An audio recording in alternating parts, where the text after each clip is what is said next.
Hello மக்களே, welcome to middle class gully கிரிக்கெட்டர்ஸ். Hi Revanth bro, hi Rohit bro. So இன்னைக்கு வந்துட்டு ஹாய் பாத்தீங்கன்னா ஹாய் ஹாய். நம்ம டே 3யோட மெல்போர்ன் டெஸ்டோட ரிவ்யூக்கு வந்திருக்கோம். நேத்து வந்துட்டு என்ன சொன்னோமோ அதை இந்தியா வந்துட்டு அப்படியே எக்ஸாக்டா பண்ணாங்க. கொஞ்சம் விக்கெட் லாஸ் ஆயிடுச்சு நேத்து வந்துட்டு. நானும் கிஷோர் ப்ரோ, ரேவந்த் ப்ரோ தான் சொல்லியிருந்தோம் இந்த மாதிரி நாளைக்கு பொறுத்த வரைக்கும் இந்தியா வந்துட்டு ஃபாலோ ஆன இது பண்ணிட்டு லைக் ஃபுல்லா ஸ்டே பண்ணிடுறோம். நாளைக்கு ஒரு டேவை வந்துட்டு சேவ் பண்ணிட்டாங்க அப்படின்னாலே வந்துட்டு மோரார்லெஸ் இந்தியாவுக்கு ஒரு வின் மாதிரி தான். அதுவே வந்துட்டு ஒரு மாரல் விக்டரி தான் சொல்லியிருந்தோம். அதுக்கேற்ற மாதிரியே வந்துட்டு பாத்தீங்கன்னா நிதிஷ்குமார் ரெட்டி அண்ட் வாஷிங்டன் சுந்தர். நிதிஷ்குமார் ரெட்டி வந்துட்டு அவருக்கு ஃபர்ஸ்ட் அவரை பத்தியே வந்துட்டு ஒரு ஒரு என்ன சொல்றது ஒரு 5 நிமிஷத்துக்கு பேசலாம். ஏன்னா அந்த மாதிரி ஒரு ஒரு என்ன சொல்றது ஒரு ஒரு அவ்வளோ ஒரு மெச்சூரிட்டி, அவ்வளோ அந்த இன்னிங்ஸை வந்துட்டு டெப்த் கடைசி வரைக்கும் எடுத்துட்டு போயிட்டு லைக் என்ன சொல்றது ப்ரெஷர் ஆயிக்காம ஒரு இது இல்லாம 99ல இருந்துட்டு மிடான் மேல தூக்கி ஒருத்தர் 4 அடிக்கிறாருன்னா கண்டிப்பா அந்த டெம்பர்மெண்ட் இருக்கிற அவர்லாம் வந்துட்டு இன்னும் இந்தியன் கிரிக்கெட்ல இன்னும் ஒரு 10-15 வருஷம் வந்துட்டு சர்க்கியூட்ல இருக்கணும். ஒரு நல்ல பிளேயர், சூப்பரா ஆனாரு. அண்ட் வாஷிங்டன் சுந்தரியும் வந்துட்டு பாராட்டி ஆகணும். கிட்டத்தட்ட நிதிஷ்குமார் ரெட்டி ஆடின பால்ஸ் ஆடி அதுக்கான பாதி ரன் தான் அடிச்சாரு. பட் அவரோட அவர் போட்ட எஃபெக்ட் வந்துட்டு பாத்தீங்கன்னா ரொம்ப இதுவா இருந்தது. நிதிஷ்குமார் ரெட்டிக்கு ரொம்ப ஹெல்ப்ஃபுல்லா இருந்துச்சு. ஸ்டே பண்ணாரு, ரொம்ப ஸ்டே பண்ணாரு. ஆக்சுவலா அவருமே வந்துட்டு பாத்தீங்கன்னா ஸ்டெம்ப் லைன் தவிர வேற எங்க போனாலும் லீவ் பண்ணிட்டாரு. நான் ஸ்டெம்புக்கு போட்டா மட்டும்தான் பேட்டை வைக்க போறேன், வெளில போட்டா நான் லீவ் பண்ணிட்டு போயிட்டே இருக்க போறேன் அப்படின்ட்டாரு. நிதிஷ்குமார் ரெட்டியுமே வந்துட்டு பாத்தீங்கன்னா லைக் ரொம்ப ரிஸ்க் டேக்கிங் ஷாட்ஸே ஆடல. எல்லாமே வந்துட்டு பாத்தீங்கன்னா ஃபுல்லா கிரவுண்டட் ஷாட்ஸ் தான். ஒரே ஒரு 6 மட்டும் தான் அடிச்சாரு. மத்த எல்லாமே கிரவுண்டட் ஷாட்ஸ் தான். ரொம்ப நீட்டா விளையாண்டாரு. அண்ட் ஆக்சுவலா நான் வந்துட்டு கொஞ்சம் ஹார்ஷா இருக்கும். பட் ஆனா ரிஷப் பண்ணிட்டு வந்துட்டு எனக்கு தெரிஞ்ச இந்த ஷாட் ஆடி இருக்க வேணாம். நம்ம என்னதான் வந்துட்டு லைக் பீப்புள் என்ன சொல்லுவாங்கன்னா, இப்ப நீங்க ஃபெயிலியர் அப்ப திட்டுறீங்கன்னா வந்துட்டு அவருக்கு சக்சஸ் கிடைக்கும் போது அவருக்கு வந்துட்டு நீங்க கொண்டாடக்கூடாது, அவரை நீங்க செலிப்ரேட் பண்ணக்கூடாது அப்படிம்பாங்க.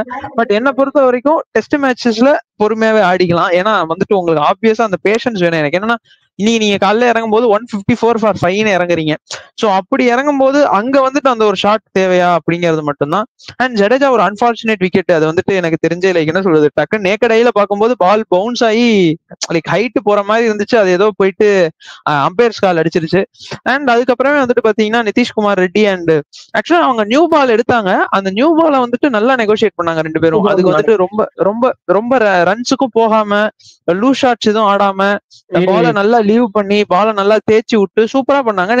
நேத்து ஆக்சுவலா நான் வந்துட்டு லைக் என்ன சொல்றது கொஞ்சம் மேபி ஸ்ட்ரகிள் பண்ணுவாங்கன்னு நானும் ரேவந்த் ப்ரோ அந்த மாதிரி பேசியிருந்தோம். லைக் கொஞ்சம் கஷ்டம், லைக் அந்த ஃபாலோ ஆன் அவாய்ட் பண்ணிட்டு அதுக்கப்புறம் கொஞ்சம் இது பண்ணுவாங்கட்டு. பட் கிஷோர் ப்ரோ சொன்னாரு நிதிஷ்குமார் ரெட்டிக்கும் வாஷிங்டனுக்கும் அந்த ஒரு டெம்பர்மெண்ட் இருக்கு. ஸோ அதனால கண்டிப்பா அவங்க வந்துட்டு நல்லா கொண்டு வருவாங்கன்னாரு. நானும் அதான் சொன்னேன். நாளைக்கு பொறுத்த வரைக்கும் இன்னைக்கு அசைன்மெண்ட் வந்துட்டு இன்னைக்கு டேவை சேவ் பண்ணிடணும், அவ்வளவுதான். இன்னைக்கு ஃபுல்லா இந்தியா பேட்டிங் ஆடிடணும், ஆல் அவுட் ஆயிடக்கூடாது அப்படிங்கிறது தான் இருந்துச்சே தவிர்த்து அதே மாதிரி கரெக்டா பண்ணிட்டாங்க. ஹோப்ஃபுல்லி நாளைக்குமே வந்துட்டு லைக் நிதிஷ் கொஞ்சம் இனிஷியலா வந்துட்டு கொஞ்சம் ரன்ஸுக்கு போவார்னு நினைக்கிறேன். லைக் பேட்டை விடுவார்னு நினைக்கிறேன்.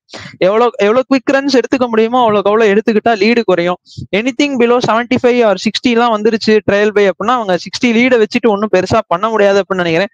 அண்ட் மோரார்லெஸ் நாளைக்கு ஃபுல்லா வந்துட்டு ஆஸ்திரேலியா பேட்டிங் ஆடணும்னு பார்ப்பாங்க. ஏன்னா நாளைக்கு வந்துட்டு லைக் அடிக்க போய் அவுட் ஆயிட்டாங்க அப்படின்னா ஒரு 1.5 நாள் சான்ஸ் இருக்குன்னா இந்தியாவே திரும்ப லைக் என்ன சொல்றது வின்னுக்கு போனோம்னு ஆச்சரியப்படுறதுக்கு இல்ல. சோ அந்த வகையில பார்க்கும்போது இந்தியா இஸ் டூயிங் குட். இப்போ வரைக்குமே வந்துட்டு லைக் என்ன சொல்றது ஒரு மாதிரி ஷேர்டா தான் இருந்திருக்கு. ஃபர்ஸ்ட் இன்னிங்ஸ் ஃபர்ஸ்ட் டே ஃபுல்லா வந்துட்டு ஆஸ்திரேலியா தான் எடுத்துக்கிட்டாங்க. செகண்ட் டேலயும் ஃபர்ஸ்ட் செஷன் ஆஸ்திரேலியாவுக்கு தான் போச்சு.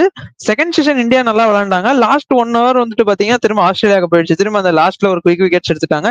இன்னைக்கு ஃபர்ஸ்ட்ல இருந்து இன்னைக்கு டே 1 அந்த ஃபர்ஸ்ட் ஒரு 1 hour மட்டும் அந்த 2 wicket Nathan Lyon wicket and இவங்க விக்கெட் வந்துட்டு என்ன சொல்றது ஆஸ்திரேலியா பக்கம் தான் போச்சு செஷன். பட் அதுக்கப்புறம் ஃபுல்லா இன்னைக்கு டே ஃபுல்லா வந்துட்டு போஸ்ட் லஞ்ச் அண்ட் டீ வந்துட்டு இந்தியா ஃபேவர் தான். சோ ரோஹித் ப்ரோல இருந்து ஸ்டார்ட் பண்ணுவோம். சொல்லுங்க ப்ரோ, எப்படி பண்ணாங்க இந்தியா டே 3? ப்ரோ கலக்கிட்டாங்க. நான் பயந்துட்டே இருந்தேன். ஒரு 200 ரன்ஸ் கிட்ட பாத்தீங்கன்னா லீடு கொடுத்துட போறாங்க, திரும்ப ஃபாலோ ஆன் கொண்டு வந்துட போறாங்க. ஏன்னா காலையில அதாவது ஸ்டார்ட் ஆஃப் பிளேயரை நான் ஒரு விஷயம் பயந்துட்டே இருந்தேன். நீங்க வந்துட்டு லீடு அதாவது ஒரு ஃபாலோ ஆனுக்கு திரும்ப போன டெஸ்ட் மேட்ச் மாதிரி ஆட போறாங்களோ அந்த பயம் மைண்ட் இருந்துட்டே இருந்தது.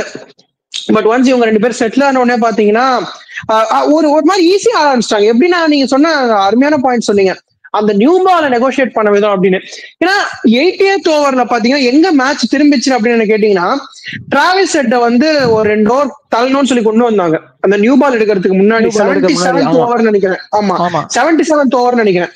அங்க என்னாச்சு, அது வரைக்குமே கொஞ்சம் ஒரு மாதிரி டீசெண்டா தான் ஆடிட்டு இருந்தாங்க 2 பேருமே.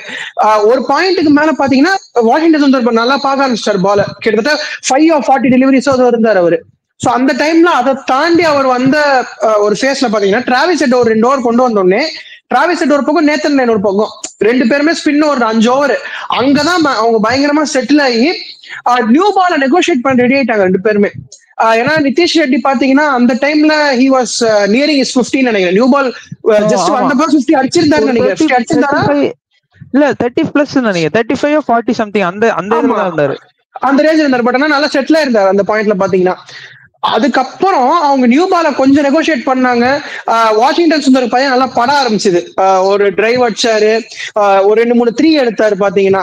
சோ இந்த மாதிரி என்னாச்சு, பால வந்துட்டு கொஞ்சம் அவங்க நல்லா உடவும் ஆரம்பிச்சாங்க. பால் நல்லா பார்க்க ஆரம்பிச்சதுனால they were able to leave the ball better. So அதனாலயே வந்து பாத்தீங்கன்னா நிதிஷ் ரெட்டியுமே ஒரு 2 அட்டாக் பண்ணிட்டு இருந்தாரு. சோ ஒரு மாதிரி நியூ பால நெகோசியேட் பண்ணாங்க. கிட்டத்தட்ட ஒரு 32 ஓவர்ஸ் நியூ பால்ல இருந்து ஷைனை எடுத்துட்டாங்க.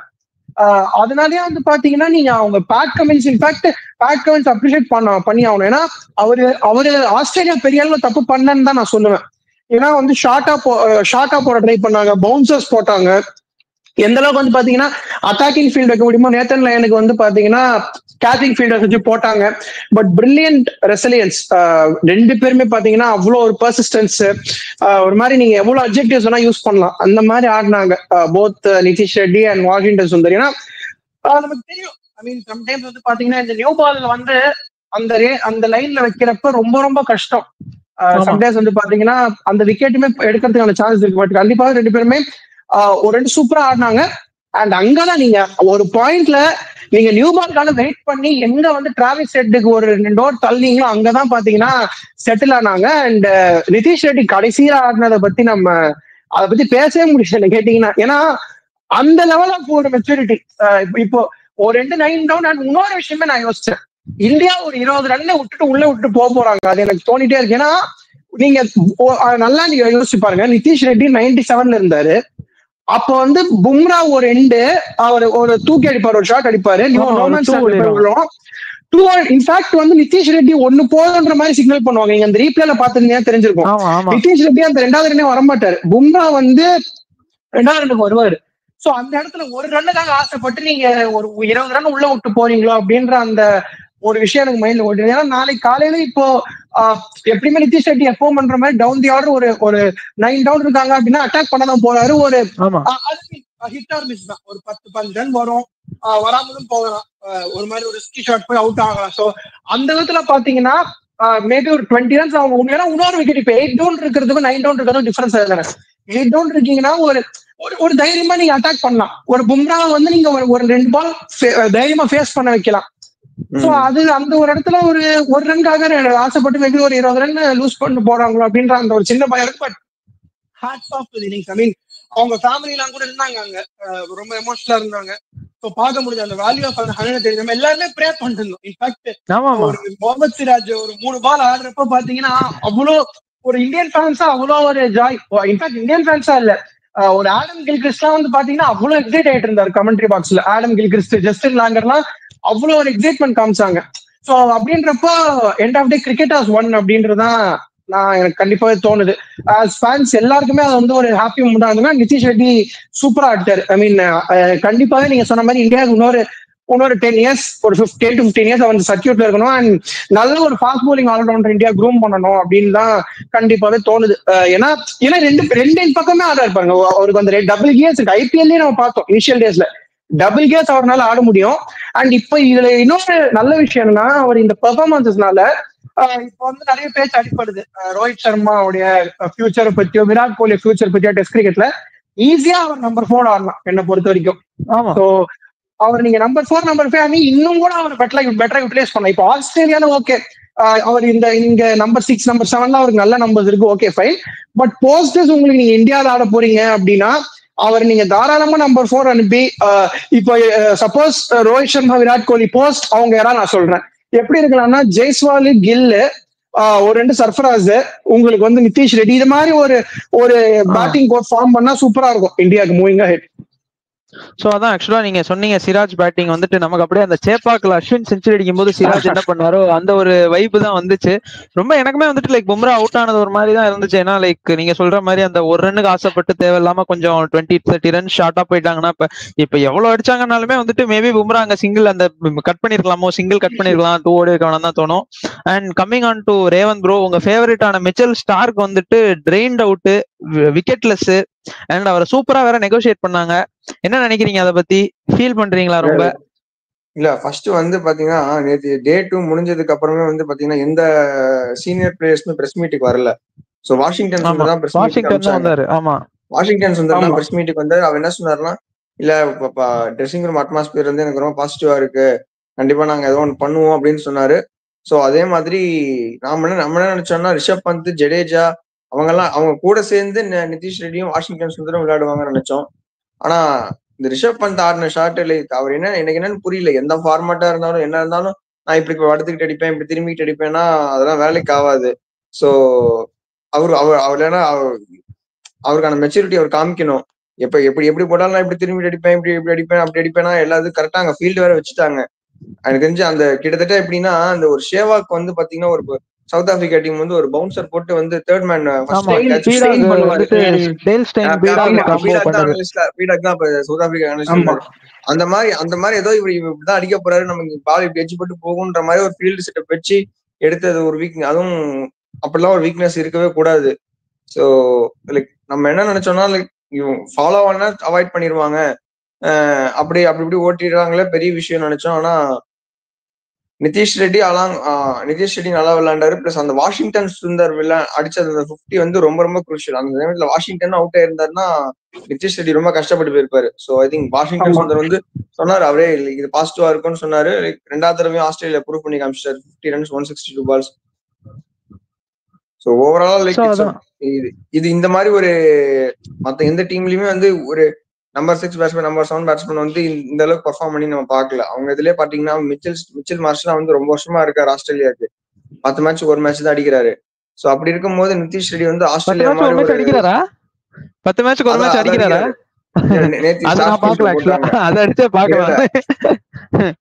இல்ல 10 மேட்ச்ல வந்து அது நேத்து ஸ்டார் ஸ்போர்ட்ஸ்ல காமிச்சாங்க. ஏதோ ஒரு 10 மேட்ச் ஏதோ ஒரு 80 ரன் என்னமோ அடிச்சிருந்தாரு. இல்ல இப்ப கேரியோட ஜாப் பண்றாரு ஆக்சுவலி. அவங்களுக்கு கரெக்ட். பட் ஆனா அவங்க ஆக்சுவலா வந்துட்டு என்ன சொல்றது, 5 பேட்டர்ஸ் 5 பவுலர்ஸ் 1 ரியான் பராகுமாங்கல்ல, அந்த மாதிரி 5 பேட்டர்ஸ் 5 பவுலர்ஸ் 1 மிச்சல் மார்ஷன் தான் ஆடிட்டு இருக்காங்க. ஆக்சுவலா இது ஹார்ஷ் காலம் என்னன்னு தெரியல. அவர் பவுலிங்லயும் அவர்கிட்ட வந்துட்டு ஒன்னும் எக்ஸ்ட்ராக்ட் பண்ண முடியல. பவுலிங்லயும் வந்துட்டு லைக் என்ன சொல்றது, ஒரு மாதிரி ஒரு ஓவர் முடிச்சு விட, எண்டு மாத்தி விடவோ இல்ல வந்துட்டு அந்த டீ பிரேக் இல்ல எண்ட் ஆஃப் தி டே அந்த மாதிரி தான் கொடுக்குறாங்க. பவுலிங்கும் பண்ண மாட்டேங்குது. மேபி அந்த இடத்துல ஒரு மெக்ஸ்வீனியை ட்ரை பண்ணலாம் அவங்க. ஏன்னா McSweeney is more of middle order player தான். சோ அப்படி இருக்கும்போது மெக்ஸ்வீனி அங்க ஆட விட்டுட்டு மிச்சல் மார்ஷை நீங்க டிராப் பண்ணிடலாம். நீங்க அவங்க என்ன ஒன்னே எதிர்பார்க்கறாங்கன்னா, அந்த 3 பவுலர்ஸ் டயர் ஆயிட்டாங்கன்னா, ஃபாஸ்ட் பவுலர்ஸ் வந்துட்டு டயர் அப் ஆயிட்டாங்கன்னா, அங்க வந்துட்டு இவங்களுக்கு வந்துட்டு ஒரு எண்டு போடுறதுக்கு, பேஸ் போடுறதுக்கு மிச்சல் மார்ஷ் வேணும்னு பாக்குறாங்க. இன்னைக்கே 7 ஓவர் தான் போட்டிருக்காரு. ஸ்டாருக்கு 26 ஓவர், கம்மின்ஸ் 26 ஓவர், இவர் 26 ஓவர், போலண்ட் 26 ஓவர். சோ அப்படி இருக்கும்போது மேபி மிச்சல் மார்ஷ் அவங்க ஸ்கீம் ஆஃப் திங்ஸ்ல எதனால இருக்காருன்னு தெரியல.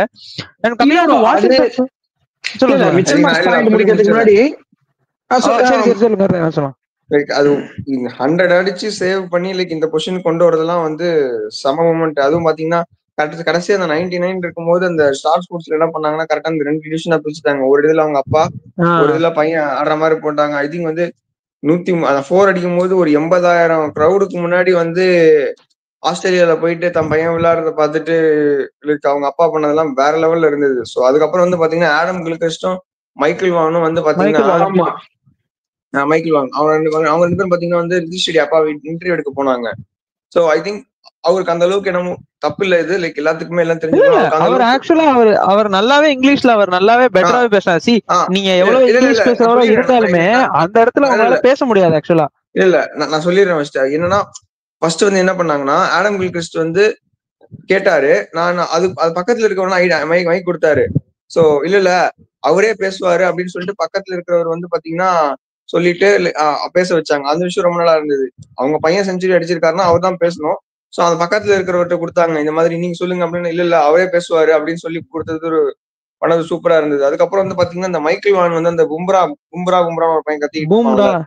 அந்த பையனை கூப்பிட்டு இல்ல இவன் வந்து ஒரு பும்ரா கிட்ட இவன்ட்ட ஃபர்ஸ்ட் பேசலாம் அப்படின்னு சொன்னதெல்லாம் வந்து பாத்தீங்கன்னா லைக் ரொம்ப நல்லா இருந்தது. ஒரு சைடு என்னதான் இருந்தாலும் மைக்கேல் ஹாவார்ட் இல்ல மைக்கேல் வாகன் தான் போனாங்க. மைக்கேல் வாகனும் இவரும் தான் போன மாதிரி இருந்துச்சு. இல்ல ஆக்சுவலா அந்த பையன் ஐ லவ் மைக்கேல் ஹாவார்ட்னு சொன்ன மாதிரியும் இருக்கு. எனக்கு டக்குன்னு நான் கில்கிறிஸ்ட் மட்டும் தான் பார்த்தேன். ஆக்சுவலா இந்த பக்கம் இருக்கிற இன்னொருத்தர பாக்கல. சோ சொல்லுங்க ரேவன், சொல்லுங்க, கண்டினியூ பண்ணுங்க, முடிங்க நீங்க. அதான் லைக் எனக்கு என்னன்னா நான் பேச தெரியும் அப்படின்னு நான் சொல்லல. லைக் வந்து அந்த இன்னொருத்தர் பேச போனாரு, அப்ப இன்னொருத்தர் பேசுனா இன்னொருத்தர் இல்ல இவர் தான் பேசுவாரு அப்படின்னு சொன்னது வந்து ரொம்ப பாக்கிறதுக்கு நல்லா இருந்தது. ஐ திங்க் லைக் என்ன சொல்றது, இந்த மாதிரி மொமெண்ட் எல்லாம் எல்லாத்துக்குமே கிடைக்காது. லைக் ட்ரீம் டெபியூ தான் நிதிஷ்குமார் ரெட்டி. ஆக்சுவலா நம்ம இன்னொன்னு பாக்கணும், நிதிஷ்குமார் ரெட்டி வந்துட்டு த்ரூ தி சீரிஸ் இதான் பண்ணிட்டு இருக்காரு. He was running out of partners இல்லாதனாலதான் அவரால் வந்துட்டு அந்த ஒரு 50 தொட முடியாம இருந்துச்சு. பாத்தீங்கன்னா 40, 35 அந்த மாதிரியே தான் போயிட்டு இருந்தாரு. மேபி வாஷிங்டன் சுந்தர் மாதிரி ஒருத்தங்க முன்னாடியே கான்ட்ரிபியூட் பண்ணியிருந்தா இன்னும் ஒரு பெட்டர் ஸ்கோர், இன்னொரு செஞ்சுரி முன்னாடியே வந்திருக்கு. ஏன்னா அந்த பையன்ட்ட வந்துட்டு ஹி ஹாஸ் த டெம்பர்மெண்ட், என்னால முடியும் அப்படியே அந்த மெச்சூரிட்டியை வெரி ஃபர்ஸ்ட் மேட்ச் பெர்த்ல எல்லாம் அவுட் ஆயிட்டு போனப்ப இவர் தனியா நின்று அந்த 46 அடிச்சு காமிச்சாரு. அவர்கிட்ட அந்த டெம்பர்மெண்ட் இருந்துச்சு.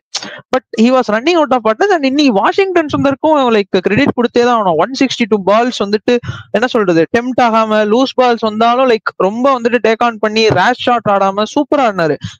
நிதிஷுமே எடுத்துக்கோங்க, வாஷிங்டனுமே எடுத்துக்கோங்க, ஸ்டெம்ப் லைன் பால்ஸை மட்டும் தான் மோஸ்ட்லி அட்டாக் பண்ணாங்க. ஸ்டெம்ப் லைன் பால்ஸை மட்டும் தான் எடுத்து அடிச்சாங்களே தவிர்த்து வெளியில போனாலோ இல்ல வந்துட்டு ஒரு மாதிரி லூஸா வந்தாலும் வந்துட்டு அவங்க ஏர்ல அடிச்ச மாதிரி எனக்கு தெரியவே இல்லை. இவர் வந்துட்டு வாஷிங்டன் சுந்தர் ஒரே ஒரு 4 தான் அடிச்சாரு. 50 ரன்ல ஒரே 4 மட்டும் தான். எதுவுமே இல்ல, எல்லாம் வந்து வித்திருந்து அடிச்சாரு. அது ஒன்னே ஒண்ணுதான். இல்ல அவர்கிட்ட அந்த டெம்பர்மெண்ட் நம்ம பாத்துருக்கோம். லாஸ்ட் டைம் போனப்பே வந்துட்டு அந்த கம்மின்ஸ் வந்துட்டு புல் ஷாட் அடிச்சதெல்லாம் வந்துட்டு அதெல்லாம் இன்னும் அப்படியே கண்ணிலே நிக்குது. ஈவன் கட்ல கூட ஒரு 6 அடிப்பாருன்னு நினைக்கிறேன். அந்த பாயிண்ட்ல வந்துட்டு ஃபர்ஸ்ட் இன்னிங்ஸ் ஃபர்ஸ்ட் போன மேட்ச் அதான் எக்ஸ்ட்ரா ட்ரை பண்ணுவாரு, அவுட் ஆயிருவாரு நினைக்கிறேன். போன மேட்சா லைக் அவர் ஆடின அந்த மேட்ச் வந்துட்டு நோ லுக் 6 அந்த ஸ்வீப் ஒன்று அடிப்பாரு, பட் இதுவாயிரும். பட் இந்த வாட்டி வந்துட்டு மிஸ் ஆகல. And coming on to like என்ன சொல்றது, முகமது சிராஜ் அவருக்கும் கொஞ்சம் அப்ரிசியேஷன் கொடுத்தா அவன் ஒரு 7 பால்னாலுமே வந்துட்டு அந்த இடத்துல நின்னு கொடுத்தாரு. என்ன சொல்றது, நின்னு கொடுத்தாருங்கிறது லைக் நம்ம இப்ப பேசுறது வந்துட்டு ஒரு மாதிரி இருந்தாலுமே அந்த நேரத்துல ஒரு போலாண்டையோ ஒரு பேட் கமின்ஸையோ ஃபேஸ் பண்ணும்போது அந்த ஒரு இது இருக்கும். பட் அவரு நல்லா இது பண்ணாரு. And moving on to next day வந்துட்டு லைக் என்ன பண்ணணும்னு நினைக்கிறீங்க? நாளைக்கு இந்தியாவோட அசைன்மெண்ட் என்னவா இருக்கும்? ரேவந்த் நீங்களே ஸ்டார்ட் பண்ணுங்க. நீங்க சொன்ன மாதிரி அந்த ட்ரையல் பை கொஞ்சம் குறைச்சி விட்டாலே கொஞ்சம் போதும் இருந்தாலும் நல்லா இருக்கும். ஸோ ஆனா அது வந்து டெய்லண்டர் தான் இருக்காங்க இப்போ. ஸோ அது எப்படி ஒரு ரெண்டுல நேதர்லேண்ட் திடீர்னு கொண்டு வந்து 4வது நாள் இன்னைக்கே பாத்தீங்கன்னா கடைசியில பயங்கரமா பால் திரும்பிச்சு. ஸோ இந்த நாள் நேதர்லேண்ட் எடுத்துட்டு வந்து சிராஜை கண்டிப்பா டார்கெட் பண்ணுவாங்க. ஏன்னா அவங்க நிதிஷ் ரெட்டி நல்லா செட்டில் ஆயிட்டாருன்னு தெரியும். ஸோ அதனால கண்டிப்பா வந்து சிராஜ் தான் டார்கெட் பண்ணுவாங்க. ஸோ அதை மட்டும் கொஞ்சம் அவர் மட்டும் கொஞ்சம் 2 ரன் 30 ஸ்ட்ரைக் கொடுத்துட்டாருன்னா ரெஸ்ட் ஆஃப் த திங்ஸ் வந்து நிதிஷ்குமார் பார்த்துப்பாரு.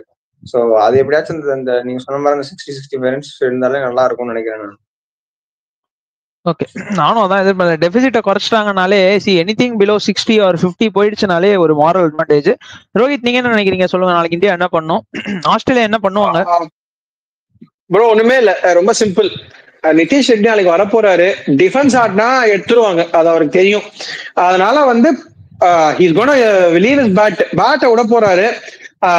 ஒரு 4 பவுண்டரி 5 பவுண்டரி மாட்டுதா அப்படின்னு பாப்பாரு. 100 கம்மியா டெபிசிட்டை கொண்டு வர போறாங்க. 100 கம்மியா கொண்டு வந்தா மென்டலா வந்து அதை பிரேக் பண்ண மாதிரி இருக்கும். சோ இப்ப இங்க என்ன பண்ணலாம்னா நீங்க முடிஞ்ச வரைக்கும் கம்மி பண்ண பாக்கணும். ஒரு 200 to 250 ஆஸ்திரேலியா ரெஸ்ட்ரிக்ட் பண்ணிட்டீங்கன்னா அங்கிருந்து ஒரு 350 டார்கெட், ஒரு ஹைபோதெட்டிக்கலா பேசினா ஒரு 70 ஓவர்ஸ் 70 கூட இல்ல, ஒரு நாளைக்கு ஃபுல்லா பேட்டிங் ஆடுறாங்கன்னு வச்சுக்கோங்க ஆஸ்திரேலியா. ஒரு மாதிரி அவங்களே 250 டிக்ளேர் பண்றாங்க எனக்கு தெரிஞ்சு. ஸோ எல்லாம் அதுக்கு முன்னாடியே இந்தியாவில எடுக்க முடிஞ்சதுன்னா ஆஸ்திரேலியாவை பவுல் அவுட் பண்ண முடிஞ்சதோ இல்ல ஒரு டெய்லண்டர்ஸ் எக்ஸ்போஸ் பண்ண முடிஞ்சதோ அப்படின்னா it will be better. So அதுக்கப்புறம் வந்து பாத்தீங்கன்னா 250 to 260 அவங்க டிக்ளேர் பண்ணிட்டாங்கன்னா ஒரு லெட்ஸ் அஸ்யூம் தட் இந்தியா ஒரு 100 ரன்ஸ் லீடோ ட்ரையல் பை 100 முடிக்கிறாங்க அப்படின்னு வச்சுக்கலாம். ஏன்னா இப்ப ஃபார் 8 அப்படின்னு இருந்தா கூட நான் ஒரு 30-40 ரன்ஸ் சொல்லுவேன். ஃபார் 9 இருக்கிறதுனால எனக்கு மேபி அந்த ஒரு 3-4 ஷாட்ஸ் போய் அந்த 5வது ஷாட் ஏர்ல போறதுக்கான நிறைய இந்த சீரீஸ் ஃபுல்லாவே அப்படிதான் பண்ணிருக்காரு நிதிஷ் ரெட்டி. சோ அப்படின்றப்ப அது ஒன்னே ஒண்ணுதான் எனக்கு கன்சர்னிங்கா இருக்கு. ஒரு 20 ரன்ஸ் நம்ம எடுத்துக்கலாம், 15 to 20 ரன்ஸ் அடிக்கிறாங்க அப்படின்னு 100 கம்மியா டெபிசிட்ட கொண்டு வந்துட்டு நான் முதலே சொன்ன மாதிரி உங்களை எவ்வளவு சீக்கிரம் ஆல் அவுட் எடுக்க முடியுமோ ஒரு 60-70 ஓவர்ஸ் பவுல் பண்றாங்க அப்படின்னு வச்சுக்கிட்டா கூட ஒரு 90 to 100 ஓவர்ஸ் இந்தியா கொடுத்துட்டு ஆஸ்திரேலியா என்ன பண்ணுவாங்க 400 டார்கெட் ஒரு 400-420 டார்கெட்டை செட் பண்ணாங்கன்னா அங்கேருந்து மேட்ச் இன்ட்ரெஸ்டிங் ஆகும். இந்தியாவுக்கு ஆக்சுவலி நான் இது ஏர்லியா ப்ரெடிக்ட் பண்றேன், பட் ஐ திங்க் இந்தியாவுக்கு ஒரு விக்டரி புல் ஆஃப் பண்றதுக்கான சான்சஸ் நிறைய இருக்கு. அதே சமயம் நீங்க கொஞ்சம் சென்சிபிளா ஆடலன்னா ஆஸ்திரேலியாவும் புல் ஆஃப் பண்ண வாய்ப்பு இருக்கு. இப்ப நீங்க டிராவுக்கு ஆடுவாங்களா அப்படின்னு எனக்கு தெரியல, ஏன்னா இது 2 full days இருக்கு. இப்போ ஒரு 1.5 நாள் தான் இருக்கு, ஒரு மாதிரி ரெயின் ஃபோர்காஸ்ட் இருக்கு அப்படின்லாம் நம்ம இப்ப நம்ம கேபால பேசுற மாதிரி பேசணும்னா அப்போ we can have a chance of a draw. But இந்த டைம்ல பாத்தீங்கன்னா I definitely think there is a result. இந்தியாவுக்கு கண்டிப்பாவே ஒரு சான்ஸ் ஆஃப் விக்டரி இருக்கு. பட் இந்தியா எவ்வளோ அதை சென்சிபிளா கொண்டு போக போறாங்க அப்படின்றத பேஸ் பண்ணி தான் இருக்கு. அதே சமயம் ஆஸ்திரேலியா என்ன பண்ணுவாங்கன்னா பேட்டிங் அவங்க எப்படியா இப்போ இந்தியா சப்போஸ் இனிஷியலா ஒரு 3 விக்கெட்ஸ் எடுத்துறாங்கன்னு வச்சுக்கோங்க, ஒரு 50-குள்ள 40 for 3 50 for 3 ஆஸ்திரேலியா எடுத்தாங்கன்னா செகண்ட் இன்னிங்ஸ்ல, அப்போ இந்தியாவுக்கு ஒரு கம்மியான டோட்டலுக்கு ரெஸ்ட்ரிக்ட் பண்ண சான்ஸ் இருக்கு. இல்ல அவங்க ஒரு 250 ஒரு கம்ஃபர்டபுளா ஒரு டிராவிஸ் ஹெட்டோ ஸ்டீவ் ஸ்மித்தோ ஆட்டாங்கன்னா அங்கேருந்து இந்தியாவுக்கு ஒரு சான்ஸ் இருக்கு. ஸோ தான் பேசிக்கா என்னன்னா நாளைக்கு ஒரு டெபிசிட் எந்த அளவுக்கு குறைக்க முடியுமோ 20 ரன்ஸோ 30 ரன்ஸோ இல்ல ஒரு ஆகாஷ் ஜீத் பண்ண மாதிரி எவ்வளவு தூரம் ஸ்ட்ரெச் பண்ண முடியுமோ ஸ்ட்ரெச் பண்ணிட்டாங்கன்னா அங்கிருந்து ஆல் அவுட் சீக்கிரம் எடுக்கணும். India should go for the win என்னை பொறுத்த வரைக்கும். ஆக்சுவலா இன்னைக்குமே லைக் சீக்கிரம் முடிச்சனால நாளைக்கு மேபி ஒரு ஏர்லி ஸ்டார்ட் இருக்கும், ஒரு 1/2 hour ஏர்லியா மேபி ஸ்டார்ட் பண்ணுவாங்க.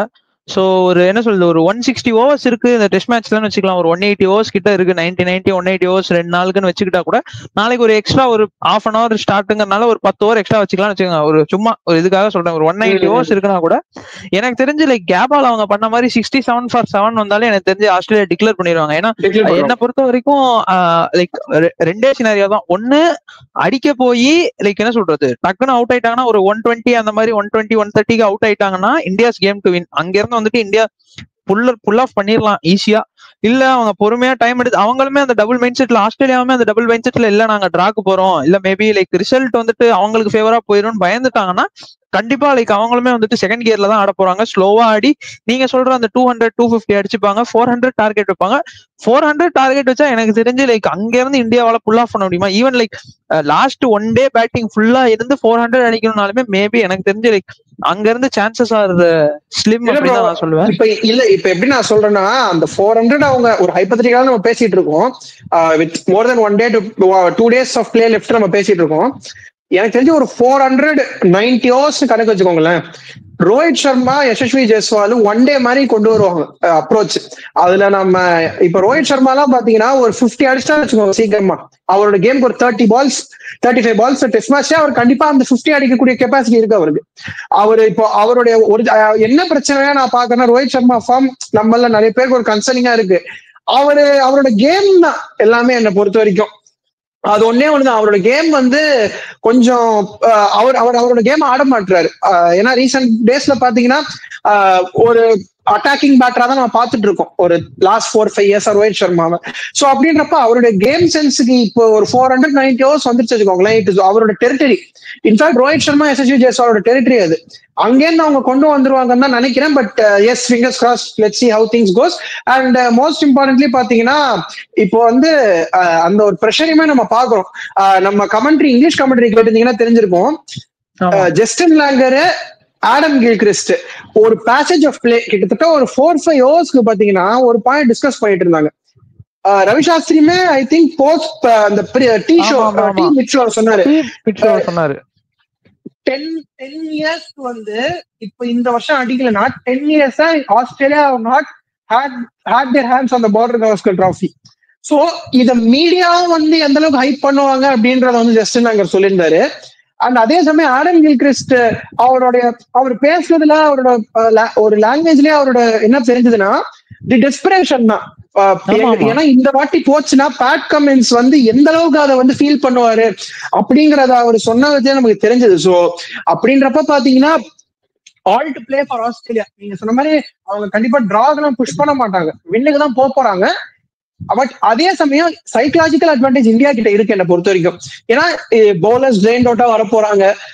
ஒரு மாதிரி ஜஸ்ட் ஒன் விக்கெட் தான், மேட்டர் ஆஃப் ஒன் விக்கெட் தான். இப்போ ஒரு ரெண்டு ஆடிட்டாங்க, ஒரு 3-4 ஓவர்ஸ் ஆடிட்டாங்கனால ஈஸியா அந்த நான் சொன்ன 20-25 ரன்ஸ் வந்துடும். So I mean all to play for India தான். ஏன்னா இப்போ மழை வேற பெஞ்சிருக்கு, அது எந்த அளவுக்கு வந்து இம்பாக்ட் பண்ண போகுதுன்னு தெரியல.